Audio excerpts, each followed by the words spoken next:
साथियों नमस्कार, स्वागत है आपका आपके अपने चैनल हमारी अपनी हिंदी पर। साथियों आज हिंदी दलित कहानी पर तेजी से चर्चा होगी। जैसा कि आप देख रहे हैं कि वर्तमान समय की प्रतियोगी परीक्षाओं में दो प्रकरण बहुत ट्रेंड कर रहा है, स्त्री विमर्श और दलित विमर्श।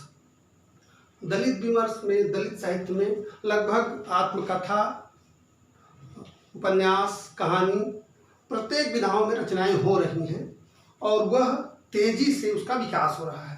तो दलित कहानी, दलित उपन्यास, दलित आत्मकथाओं से प्रायः प्रश्न पूछे जाते हैं। हम आज हिंदी दलित कहानी पर चर्चा करेंगे। तो आइए हम सीधे प्रकरण से जुड़ते हैं, आगे बढ़ते हैं। देखिए, सबसे पहले यहाँ हमने क्या किया है, कहानीकारों का नाम लिख लिया है, उनकी जो कहानियाँ हैं उनको आगे लिख लिया, उन पर तेजी से चर्चा होते हुए हम आगे बढ़ेंगे। यहाँ देखिए, हिंदी की प्रथम दलित कहानी, हिंदी की प्रथम दलित कहानी किसको माना जाता है साथियों? हिंदी की प्रथम दलित कहानी माना जाता है वचनबद्ध को। और ध्यान देने वाली बात है, यह 1975 में मुक्ति स्मारिका पत्रिका में प्रकाशित हुई थी। ये किसकी कहानी है? सतीश की। दलित लेखक हैं सतीश, उनकी कहानी है। ये हिंदी की प्रथम कहानी मानी जाती है वचनबद्ध। 1975 में मुक्ति। देखिए, यह चूंकि अब प्रश्नों के पूछने की कोई रेंज या कोई सीमा नहीं रह गई, कितनी गहराई से प्रश्न उठाए जा सकते हैं इसका कुछ अंदाजा नहीं है। तो यहाँ यह भी पूछा जा सकता है कि हिंदी की प्रथम कहानी वचनबद्ध किस पत्रिका में प्रकाशित हुई थी। तो यहाँ आप जान लीजिए, यह मुक्ति स्मारिका पत्रिका में 1975 में प्रकाशित हुई थी। इसको हिंदी की प्रथम दलित कहानी माना जाता है। उसके बाद आइए अगले नाम की ओर बढ़ते हैं। सतीश की एक कहानी आप वचनबद्ध जान लीजिए। दूसरे बड़े लेखक हैं मोहनदास नैमिषारण्य। मोहनदास नैमिषारण्य से प्रायः प्रश्न पूछे जाते हैं, क्योंकि मोहनदास नैमिषारण्य, ओम प्रकाश वाल्मीकि और सुशीला टगभौरे के लोग बहुत चर्चित रहते हैं। तो मोहनदास नैमिषारण्य की देखिए, ये एक पहली कहानी जो है सबसे बड़ा सुख। सबसे बड़ा सुख बहुत महत्वपूर्ण कहानी है कि यह 1978 में कथालोक पत्रिका में प्रकाशित हुई थी। यह भी ध्यान देने वाली बात है कि सबसे बड़ा सुख मोहनदास नैमिषारण्य की 1978 में कथालोक पत्रिका में प्रकाशित हुई थी। इनकी अन्य कहानियां भी आप देख लीजिए। इनकी एक कहानी है आवाजें, ये 1957 में प्रकाशित हुई थी। इनकी एक कहानी और है अपना गांव, और एक कहानी और इनकी अगली कहानी है कर्ज। ये तीनों भी आप ध्यान से देख लीजिए। अब आइए दलित साहित्य का एक बड़ा नाम ओम प्रकाश वाल्मीकि। ओम प्रकाश वाल्मीकि परीक्षा की दृष्टि से बहुत महत्वपूर्ण है। इनकी कहानी अंधेर बस्ती, और ध्यान से देखिए, इनकी कहानी अंधेर बस्ती 1980 में निर्णायक भीम पत्रिका में प्रकाशित हुई थी। यह निर्णायक भीम पत्रिका का नाम है, ध्यान दीजिएगा। अंधेर बस्ती कहानी इनकी 1980 में निर्णायक भीम नामक पत्रिका में प्रकाशित हुई थी। इनकी दूसरी बहुत चर्चित कहानी है 25 चौका 150। दूसरी इनकी चर्चित कहानी 25 चौका 150 1993 में प्रकाशित हुई थी। अगली कहानी की सलाम कहानी 2003 में प्रकाशित हुई थी। इनकी चौथी कहानी है घुसपैठिए भी 2003 में प्रकाशित हुई थी। इनकी अगली कहानी है प्रमोशन जो है इनकी अगली कहानी है। उसके बाद में इनकी एक और बहुत चर्चित कहानी, बहुत चर्चित जिसका टॉपिक भी है, दिनेश पाल जाटव उर्फ दिग्दर्शन। तो ध्यान से देखिएगा, दिनेश पाल जाटव उर्फ दिग्दर्शन। और इनकी अगली कहानी है बैल की खाल। ठीक है, चलिए आगे अगले कहानी लेखक को देखते हैं। दयानंद बटोही।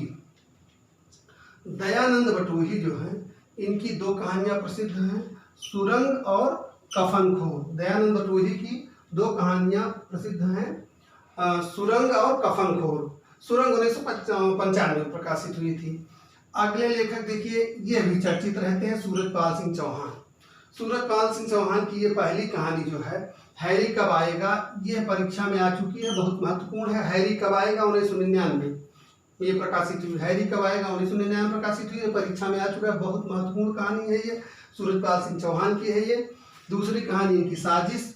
तीसरी कहानी इनकी छूत कर दिया, बहुत ध्यान से देखिए, तीसरी कहानी इनकी छूत कर दिया सूरजपाल चौहान की।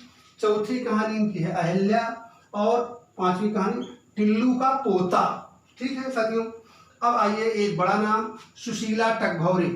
सुशीला टगभौरे की कहानी सिलिया और टूटता वहम 1997 प्रकाशित हुई। इनकी ये दोनों कहानियाँ बहुत महत्वपूर्ण है, सिलिया और टूटता वहम। अगला देखिए कुसुम योगी की दो कहानियाँ चर्चित हैं, 4 इंच की कलम और अंतिम बयान। ध्यान से देख लीजिए, 4 इंच की कलम और अंतिम बयान। यहाँ एक बड़ा नाम आप देखिए, शिवराज सिंह चौहान, प्रायः आप देखते होंगे शिवराज सिंह बेचैन के लेख प्रायः आप देखते होंगे कि समाचार पत्रों में छपते रहते हैं, ये बहुत चर्चित नाम है, तो इनको भी आप देख लीजिए। इनकी दो कहानियाँ अस्थियों के अक्षर और शोध प्रबंध, ये महत्वपूर्ण है। शिवराज सिंह बेचैन की दो कहानियाँ अस्थियों के अक्षर और शोध प्रबंध, ये दोनों महत्वपूर्ण है, इसको ध्यान से देख लीजिए। अब आइए अगला पेज देखते हैं। साथियों, अगले दलित लेखक हैं जयप्रकाश करदम, जिनकी एक प्रसिद्ध कहानी है नौबार, और आप जानते हैं जयप्रकाश करदम दलित साहित्य का बड़ा नाम है। इनकी एक कहानी नौबार, ये प्रसिद्ध है, इसको आप देख लीजिए। अगले दलित लेखक का है प्रहलाद चंद्र दास, इनकी दो कहानियाँ प्रसिद्ध हैं, लटकी हुई शर्त और पुटुस के फूल 1998 में प्रकाशित हुई थी। अगले दलित लेखक अजय नावरिया का ये कहानी संग्रह बहुत प्रसिद्ध है, पटकथा और अन्य कहानियाँ, 2006 में प्रकाशित हुई थी। और इनकी और देखिए कहानियाँ क्या हैं, उपमहाद्वीप, एस धम सनंतनु, इनकी जो तीसरी कहानी देखिए एस धम सनंतनु, और इनकी चौथी कहानी यस्सर 2012 में प्रकाशित हुई थी। अब आइए देखते हैं अगले लेखक सत्यप्रकाश की दो कहानियाँ, पहली कहानी रक्त बीज और दूसरी कहानी सायरन 2004 में प्रकाशित हुई थी। अगले दलित लेखक देखिए अरविंद राही की एकमात्र कहानी दृष्टिकोण प्रसिद्ध है।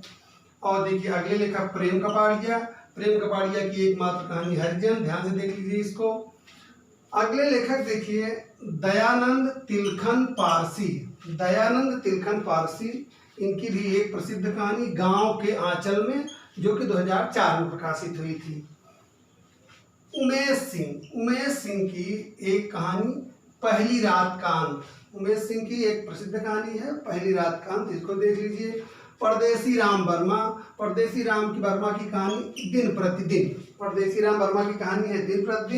यहाँ देखिए एक नाम HR हरनोट की जो है, ये देखिए पहली कहानी संग्रह जो है दारोस तथा अन्य कहानियाँ, ये 2001 में प्रकाशित हुआ, तो दारोस तथा अन्य कहानियाँ।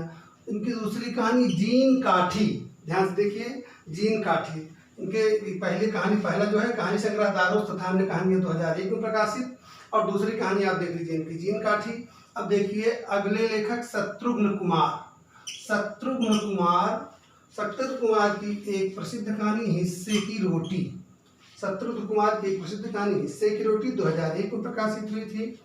अगले दलित लेखक विपिन बिहारी की दो कहानियां कंधा और बिवाइयाँ, ये महत्वपूर्ण है। कावेरी की एक कहानी द्रोणाचार्य एक नहीं, 1996 प्रकाशित, महत्वपूर्ण।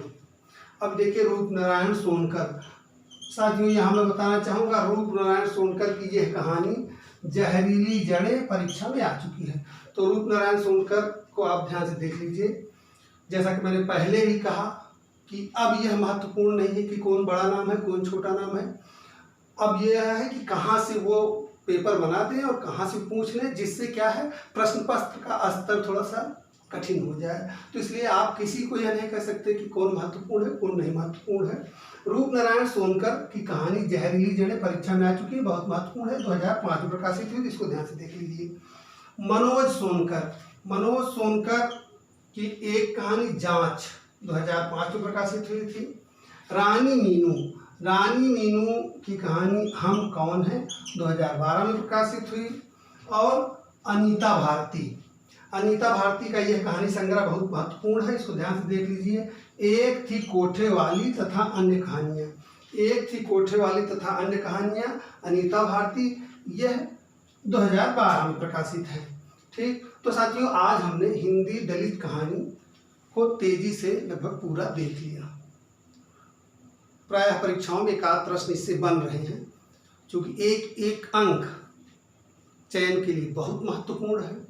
आप किसी भी प्रकरण को बहुत हल्के में नहीं ले सकते। एक प्रश्न से चयन हो जाता है और एक प्रश्न से आदमी चयन से बाहर हो जाता है। तो हमारी कोशिश ये होनी चाहिए कि हम अधिकतम सही सवाल हल करें और चयनित हों। फिलहाल आज के लिए इतना ही। मिलते हैं अगली वीडियो में एक नए प्रकरण के साथ। तब तक के लिए धन्यवाद। नमस्कार।